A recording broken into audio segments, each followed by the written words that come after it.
Bonjour tout le monde, donc je reviens aujourd'hui pour vous présenter mes favoris du mois de janvier 2011. Donc il y a un peu tout, vous allez voir. Donc en premier lieu, un fard que j'ai découvert de chez MAC, qui est très connu, mais moi je ne l'avais pas en fait. Je vais vous expliquer pourquoi. Donc c'est le fard brûlé. Il est comme ça. C'est un satin, voilà pour le swatch. Donc moi je ne l'avais pas parce qu'en fait en touche lumière de chez MAC j'utilisais Shroom, qui est beaucoup plus irisé et un peu plus blanc. Par rapport à Shroom en fait il fait plus mat et ils se font bien ma couleur de peau. Donc pour les maquillages de jour je le trouve vraiment bien. Je l'avais pas, je me suis dit que j'allais l'acheter puisque voilà. J'en suis assez satisfaite. Ensuite un produit que tout le monde connaît mais que moi je ne connaissais pas et que j'ai découvert par le biais de YouTube. Donc c'est le bain dissolvant express de chez Sephora. Tout le monde connaît, hein. Donc ça se présente comme ça à l'intérieur. Il y a un petit trou pour glisser son doigt. Et en fait on met son doigt dedans, on le tourne un peu, vraiment en 4 secondes. Le vernis est parti et moi je suis vraiment feignante au niveau de tout ce qui est enlever le vernis, le maquillage et tout. Donc pour moi c'est vraiment un bon produit. Il est vraiment efficace. Donc moi je ne le connaissais pas tout simplement parce qu'habitant en Suisse il n'y a pas de Sephora ici. Donc je connaissais bien sûr le principe mais j'avais jamais testé quelque chose. Donc voilà, quand j'étais chez Sephora pendant les soldes je l'ai acheté. Bien sûr dans le Sephora le plus proche de chez moi il n'était pas en solde mais bon. Voilà. Ensuite c'est une crème pour les mains de chez L'Occitane. Je viens de voir en fait que c'est une édition limitée. Donc beurre de karité, 20%, frangipanier. Donc voilà, c'est une crème pour les mains. Elles sont vraiment super bonnes. Moi j'adore l'odeur et elle est très hydratante. Elle laisse les mains très douces. Et je pense que c'est ce qu'on recherche aussi dans une crème. Donc voilà, j'en étais assez contente. Ensuite, je vais pas m'étaler là-dessus, mais pour mes favoris de janvier, je vais y mettre la palette Coastal Scent des 28 couleurs neutres, qui se présente comme ça. En fait, je m'en suis beaucoup servi ces derniers temps, puisque j'ai fait mes tutos avec cette palette. Et c'est vrai que je l'utilisais souvent, mais bon, maintenant j'utilise encore plus et je l'aime vraiment bien. Voilà, c'est une bonne palette de neutres, pas chère, accessible à plus ou moins tout le monde, je pense, que je dirais même indispensable. Après c'est vrai que certaines personnes disent que sa pigmentation est moyenne. On peut les acheter sur différents sites.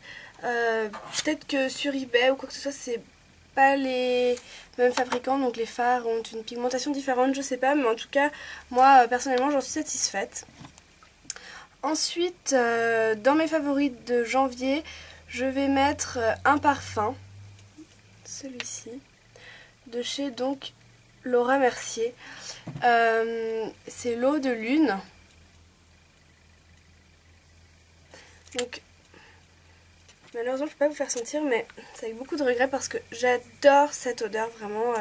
Moi je change tout le temps de parfum, j'ai pas vraiment encore trouvé mon parfum du fait que ma peau ne tient pas le parfum, donc très rapidement je sens plus rien. C'est vraiment assez embêtant, mais bon. En attendant, celle-là j'adore vraiment l'odeur. Puis ensuite mon dernier produit, je vais pas non plus m'étaler dessus parce que je vais faire un tuto avec et une revue en même temps. C'est la palette Chanel, celle-ci, bon elle se présente comme n'importe quelle palette, les ombres perlées de Chanel.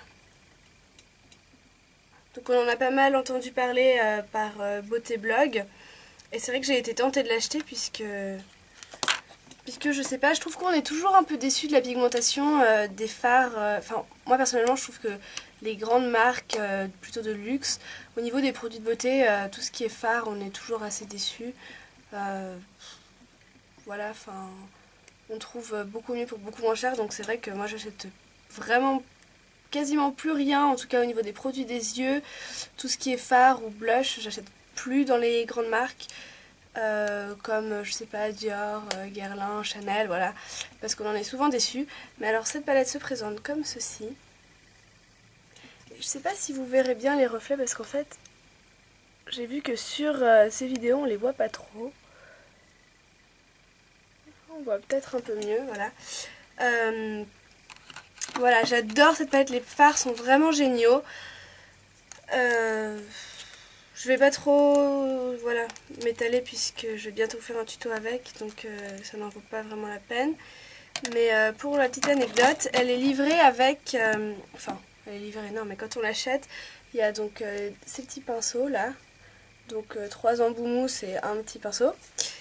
Et c'était vraiment marrant, juste pour montrer que les vendeuses, parfois on se dit qu'elles s'y connaissent vraiment rien.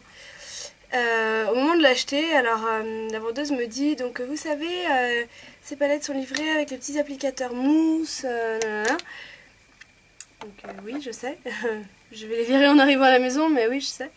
Je fais. Alors surtout, je vous conseille de vraiment appliquer les couleurs foncées avec l'embout. Puis ensuite, vous dégradez au doigt. Et si vous avez un peu de peine, vous utilisez donc le petit pinceau qui est comme ça. Bon, qui n'est pas si mal, hein, c'est un petit pinceau. Mais bon, je vais peut-être juste garder celui-là pour le pinceau. Mais les embouts mousse, c'était marrant qu'elle me dise vraiment appliquer avec les embouts mousse, c'est beaucoup mieux. Enfin. Bon, moi je suis pas contre les embouts mousse, mais bon, pas ceux qui sont livrés avec les palettes, mais les pinceaux en embouts mousse, comme on en trouve chez Make Up Forever par exemple. Je suis pas contre pour appliquer la touche lumière, je trouve que, en fait, pour fondre avec la couleur qu'on monte ici, c'est vraiment bien, ça fait vraiment un joli dégradé. J'espère que ça vous a plu, j'avais pas vraiment grand chose à vous présenter, puisque j'ai pas acheté grand chose. Et puis il y a des choses que j'ai achetées que j'ai pas encore testées en fait, donc je pense que je ferai...